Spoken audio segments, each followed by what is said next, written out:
राम भी नहीं और रावण भी नहीं, और फिर भी मनुष्य का स्वभाव है कि वो पकड़ के है रावण के इस राज्य को। फिर भी उसका स्वभाव है कि वो इससे विमुख नहीं हो पाता। जानता सब है कि जो कुछ दिखाई दे रहा है सब कुछ नश्वर है, सब कुछ अनित्य है, सब कुछ असार है। फिर भी विडंबना यही है कि सब कुछ जानते हुए भी उसके हृदय में वैराग उत्पन्न नहीं होता। संसार से विमुख होने का परम मार्ग है संसार के स्वभाव को समझना। यहाँ कुछ भी स्थिर नहीं। यहाँ जो कुछ आंखों से दिखाई दे रहा है सब कुछ in the state of flux, परिवर्तनशील है। और फिर भी व्यक्ति इसी में डूबा रहता है। उसकी गति उसी व्यक्ति जैसी है जो अंधेरी रात में जा रहा है।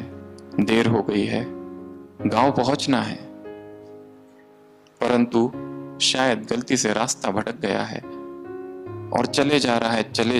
घटाटोप अंधकार है, सुनसान रास्ता है और अचानक एक कुएं में गिर जाता है, एक खाई में। इतना घबराया हुआ, पसीने से तरबतर, कुछ दिखाई नहीं दे रहा है और अचानक एक झाड़ की डाली पकड़ लेता है। थोड़ी देर के बाद घबराया हुआ सब नीचे देखता है तो देखता है उस खाई में या कुएं में 3 अजगर है और डर जाता है, अब क्या होगा। और थोड़ी देर के बाद जो डाली है उसको कुतरने के लिए 2 चूहे वहां आ जाते हैं।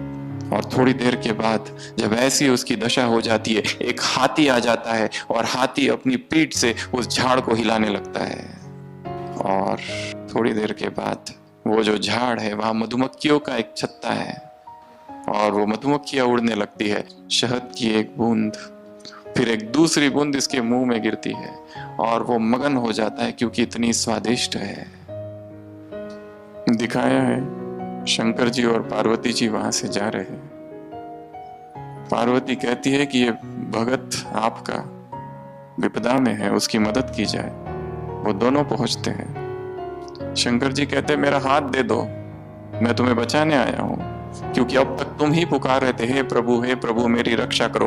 परंतु वो व्यक्ति इतना मगन है क्योंकि शहद की वो बूंदे इतनी मीठी है कि उसे आवाज भी सुनाई नहीं दे रहा। वो वन मनुष्य का जीवन है। वो 3 अजगर, काम, क्रोध, लोभ, विकार है। वो डाली जिसने पकड़ी थी वो उसकी उम्र है और वो 2 चूहे दिन और रात उसकी उम्र को कुतर रहे हैं। वो हाथी घमंड है उसके जीवन का, जो उस झाड़ को भी हिला रहा है। और जो शहद की बूंदे है वो सांसारिक सुख, जो शहद की बूंदे है वो जागतिक सुख।